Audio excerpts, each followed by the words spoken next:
Okay, ఉదయశక్తి ప్రేక్షకులకు నమస్కారం. ఈరోజు రిలీజ్ అయిన Ram Charan cinema game changer. ఎప్పటి నుంచో ఎదురు చూస్తున్న ఈ గేమ్ చేంజర్ శంకర్ దర్శకత్వంలో దిల్రాజు నిర్మాణంలో ఎలా ఉందో అనేది ఎక్సైట్మెంట్ అందరిలో ఉంది. అయితే రిలీజ్ చూసిన తర్వాత ఏదైనా పొలిటికల్ బ్యాక్డ్రాప్ ముందుగా చెప్పారు కాబట్టి ఒక పొలిటికల్ బ్లాక్ ఏపీలో అనే స్టేట్లో రాజకీయాలు ఎలా ఉన్నాయి, అక్కడ రాజకీయాలకి ఐఏఎస్ ఆఫీసర్ మధ్య ఉన్న వార్ ఎలాంటిది, అసలు పార్టీ పెట్టాలంటే ఏం చేయాలి, పార్టీ పెట్టేందుకు కలిగే పరిస్థితులు ఏంటి, ఇప్పుడు రాజకీయ విధానం ఎలా ఉంది, దాన్ని ఏ విధంగా ఐఏఎస్ ఆఫీసర్ కంట్రోల్ చేశాడు, అసలు ఐఏఎస్ ఆఫీసర్ ఊహించే ఐఏఎస్ ఆఫీసర్ నేపథ్యం ఏంటి అనే విషయాలు ఇక్కడ ప్రముఖంగా చర్చించారు.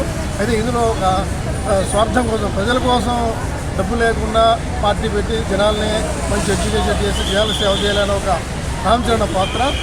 దాని తర్వాత అనుచరులు ఉన్నటువంటి శ్రీకాంత్ వీళ్ళందరూ ఏం చేశారు పార్టీని, ఆ తర్వాత ఈ ఎస్జే సూర్యన కథ ఏం చేశాడు అనేది చాలా మన ఉన్న పొలిటికల్ ముఖ చిత్రంగా, ఇండియన్ ముఖ చిత్రంగా కనిపిస్తుంది. ఏపీఏ కాదు, ఇండియన్ ముఖ చిత్రంగా కనిపిస్తుంది.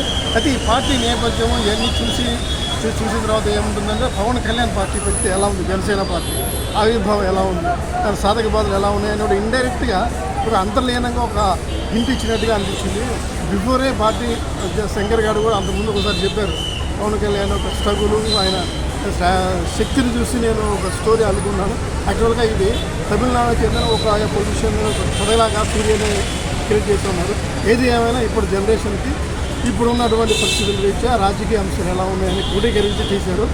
ఒక పార్టీ వెనక, దేశం వెనక రాష్ట్రాన్ని అభివృద్ధి చేయాలంటే ఎన్ని శక్తులు అడ్డంకులుగా ఉంటాయి, అందులో పొలిటీషియన్ పాత్ర ఏంటి, ఐఏఎస్ పాత్ర ఏంటి, అసలు ఐఏఎస్ క్వాలిఫికేషన్స్ ఏంటి, ఐఏఎస్ అర్హతలు, ఐఏఎస్ ఏదైనా చేయగలరా అనే ఉద్దేశంతో ఉంది. సినిమాటిక్ కాబట్టి కొంచెం బాగా చూపించాడు. ఆ సినిమాటిక్గా చూపించిన విధానంలో సక్సెస్ అయ్యాడు రామ్ చరణ్ అని చెప్పవచ్చు. మిగిలిన పాత్ర యాజ్ బాగా చేశారు, పాటలు కూడా బాగున్నాయి. అయితే ఇందులో ఒక పాట ఏదో మిస్ అయినట్టు కనిపిస్తుంది. ఇక టెక్నికల్గా చూస్తే సాంకేతికంగా సినిమాటోగ్రఫీ చాలా బాగుంది, మ్యూజిక్ బాగుంది, పాటలు ఇంకా కొంచెం హైలైట్ అయితే బాగుండేది. ఏది ఏమైనా సగటు మనిషికి ఈ రాజకీయ అంశాలు ఏ విధంగా ఉన్నాయనే ముఖ చిత్రం, ఇది ఆంధ్రప్రదేశ్ ముఖ చిత్రం కాబట్టి గతంలో ఆంధ్రప్రదేశ్ ఎలా ఉంది అనే ముఖ చిత్రం ఉన్నట్టుగా అనిపిస్తుంది. ఏదైనా ఇండియా ముఖ చిత్రంగా ఉంది. ఇది ఒకసారి చూసి ఎంజాయ్ చేయొచ్చు. All the best.